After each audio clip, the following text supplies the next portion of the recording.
Koningswald ya. Koningswald itu menemukan beberapa artefak permukiman purba, salah satunya sekarang yang terdekat adalah yang ini, sebut situs Patamon ya, situs Patamon. Posisinya di sini di bawah.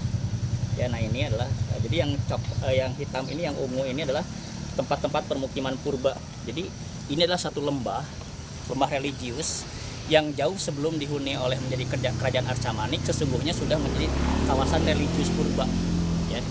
Terbukti menjadi beberapa tempat-tempat yang memang sudah.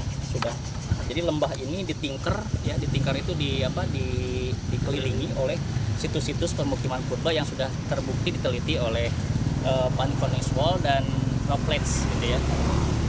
Jadi salah satunya adalah di sini ada dua situs. Yang pertama adalah situs Patamon ya, ini di bukit ini situsnya, artefaknya masih ada, batu-batunya masih ada, titik koordinatnya sudah ada dan sebagainya, itu sudah tercantum dalam peta kuno dan juga dalam literasi kuno. Nah, kemudian di zaman Belanda itu ketika di zaman Inggris ya, zaman Inggris itu dibuatlah suatu kawasan permukiman yang disebut kawasan kopi ya. Maka jalur ini oleh Inggris dibuat namanya jalur kopi. Nah, salah satu peninggalan jalur kopi, nah ini adalah kampung-kampung tematik kopi. Nanti di sini ada Panggilingan, Pangeteran ya, tempat ngeter gitu ya. Kemudian ada Pamayaran nanti ya, kemudian dan lain-lain, ada banyak sekali ini. Ada banyak seperti ini, Pangeteran, Pamoyanan, Panggilingan, Pasangrahan, Cikoren, nah itu tempat Belanda. Nah, salah satunya ini adalah rumah atau bagian yang bekas Belanda. Jadi ini disebut dengan Kampung Panggilingan. Ya. Nah, Patamon jadi dulu tempat, dari dulu sampai sekarang tempat pertemuan salah satunya nanti minum kopi gitu. Gitu ya, ini. Yuk kita lanjutkan kembali ya, setelah dari situs Patamon dan juga bangunan yang disebut dengan Panggilingan Kopi gitu ya. Nanti kita akan bertemu kembali di nanti beberapa kampung ya, jalur kuno. Nama Sindanglayan sesungguhnya, dulu kampung Sindanglayan sesungguhnya dari sini. Jadi kampung Sindanglayan di peta kuno itu dari sini.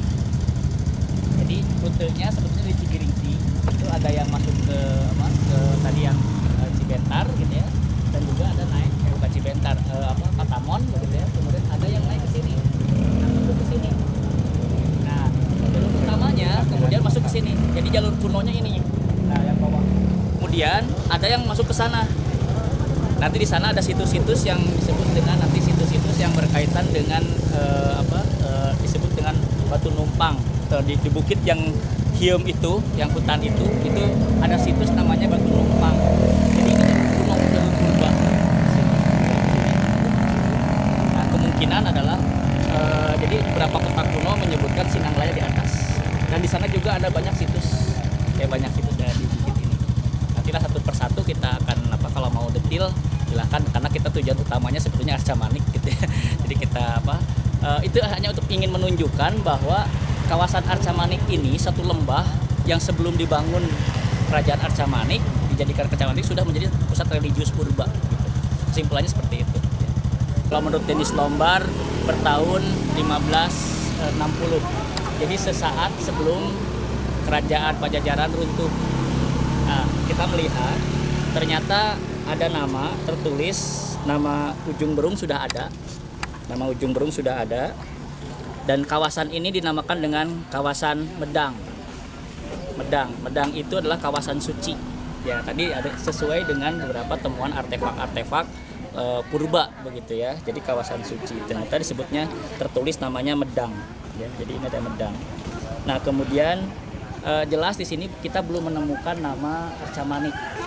Jadi belum 18 dengan peta 15-16 kita belum menemukan namanya adalah Arca-Manik.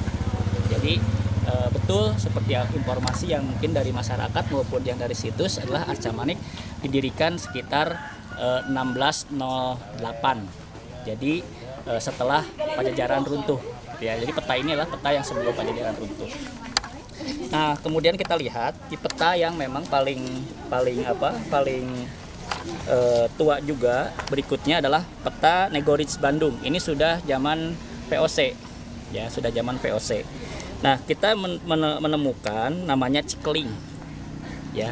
di posisi yang hampir sama, begitu ya, di posisi yang hampir mirip dengan ini. Kemudian tapi namanya adalah Cikeling, ya, Cikeling.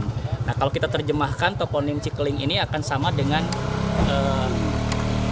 akan identik dengan satu mata air, ya, sumber air yang batu berwarna hitam, ya. Nah, itu juga akan identik dengan namanya nanti adalah Arca Manik. Manik itu adalah juga hitam, gitu ya. Nah, jadi kalau kita merujuk kepada beberapa nama toponim, nah kemungkinan besar adalah yang disebut dengan Cikeling ada di bawah. Jadi di sana ada formasi batuan, sumber air, seke, dan itu formasi batu-batu hitam, gitu ya. Nah, kemungkinan maka kalau kita menyebut ini adalah daerah yang disebut dengan Cikeling, maka nama lain dari Arca Manik itu Cikeling. Nah, jadi kalau kita rekonstruksi, jadi inilah namanya Bukit Pangeteran. Yang inilah namanya Bukit Pangeteran.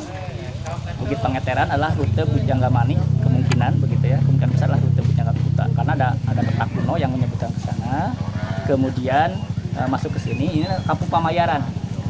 Yang bawah Pamayaran, jadi tempat pemayaran kopi gitu ya. Jadi rutenya ke sini ke bawah. Kemudian nah di situ ada banyak formasi batu ya, formasi batu yang kemungkinan adalah tempat semacam area gitu ya, semacam patih gitu ya. Daerah ini kemungkinan adalah merupakan sudah mulai area Kabuyutan Cikeling atau Kabuyutan Arca Manik. Jadi sebelum dijadikan pusat kopi oleh Belanda itu kemungkinan besar adalah ini merupakan satu kawasan yang diduga adalah suatu kabuyutan. Jadi gerbangnya di sini. Nanti di atas adalah semacam alun-alunnya gitu, yang SD, kemudian menjadi kelurahan, desa ya, desa itu adalah daerahnya daerah semacam alun-alunnya. Lalu kemudian nanti ada Bukit Nini Maranak yang kemungkinan itulah disebut dengan kabuyutannya, gitu ya. Jadi kerajaan yang sifatnya kabuyutan, gitu ya. Nah, ini adalah ketika zaman Belanda seperti ini.